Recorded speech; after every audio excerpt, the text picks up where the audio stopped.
The story you're about to hear is based on true accounts. Details have been changed to enhance storytelling. This is something I was told by someone who used to clean a medical office. She worked nights, always after hours. The building would close at 5, lights off, staff gone, and patients long gone. By the time she arrived, the place was supposed to be empty. And for the most part, it looked that way. The waiting room would be still, chairs perfectly aligned, magazines untouched. The kind of quiet you expect from a place that's done for the day. But that didn't last long. She said the first time she noticed it, it was subtle, a sound, somewhere deeper in the clinic. Soft at first, like movement. She stopped cleaning, and she listened, and she heard it again. Footsteps. Not loud, not running, just walking. Measured, like something moving from one room to another. She called out, "Hello." Nothing answered, so she kept working. Told herself it was the building settling. Pipes, anything but what it sounded like. But the sounds didn't stop. Over time, they became clearer, more defined. She started hearing doors, opening, closing, exam room doors specifically, the kind that don't just swing, but they catch and click into place. Then came the typing. Late at night, with no one there, she would hear typing coming from one of the back offices. Fast, consistent. She said it sounded normal. That's what made it worse. It didn't sound like chaos. It almost sounded like routine. Like someone was still working. One night, she followed the sound, slowly, down the hallway, past the exam rooms, until she reached the office where it was coming from. The door was slightly open. The light inside was on. She stood there for a moment, then she pushed the door open. The room was empty, the computer was off, the chair was still, but the air felt occupied, like someone had just stepped away. But that's when she noticed something else. The smell. Fresh coffee. Strong. Like it had just been poured fresh from the teapot. She checked the break room. The coffee maker was off. The pot was cold. There was nobody there. After that, things escalated. She started hearing running. Not every night, but enough to notice. Quick footsteps, back and forth, like someone rushing between rooms. And then, the curtains, the ones in the exam rooms. She said she could hear them being pulled, that distinct sliding sound, metal against track, over and over. Like patients were being prepped, like procedures were actually being done.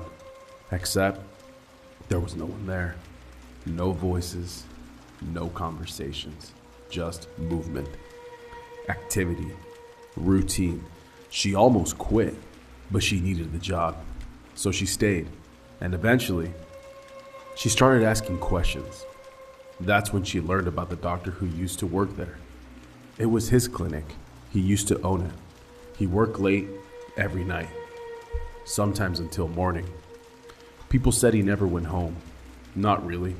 His life outside the office wasn't good. His son was struggling.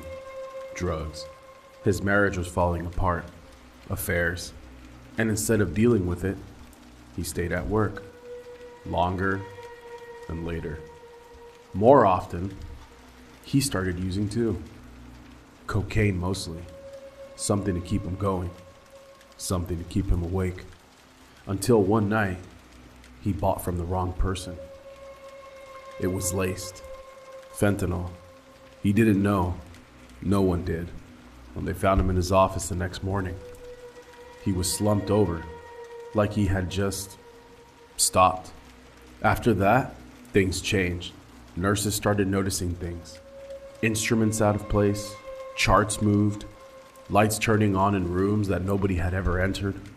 One patient even said that she spoke to a doctor in the hallway. She described him in detail, but no one working there matched that description. Not anymore. The cleaner didn't know what to believe at first, until one night, it stopped being just sounds. She was in one of the exam rooms, cleaning, wiping down, when the light above her flickered. Then it steadied. Then the door behind her closed, slowly. She turned, no one there, but the handle was still moving, like it had just been touched. Then she heard it, right outside the room. Footsteps, walking past, then stopping, right at the door. She didn't move. She didn't breathe. She couldn't. Then came the sound. Typing. Close. Too close. Like it wasn't down the hall anymore. Like it was just outside. Waiting. Finishing something. And then, nothing. Everything went quiet again. The kind of quiet that feels final. She finished her shift early that night. She left before she was supposed to, and she never went back. Because the way she described it, it didn't feel like something was haunting the building. It felt like something had never left. Like he was still there, confused, working, moving from room to room, finishing charts, pouring coffee, preparing for patients that would never come, trapped in the last place he knew, not moving over to the other side, repeating the same night over and over again. And sometimes when the building is completely empty, you can still hear it.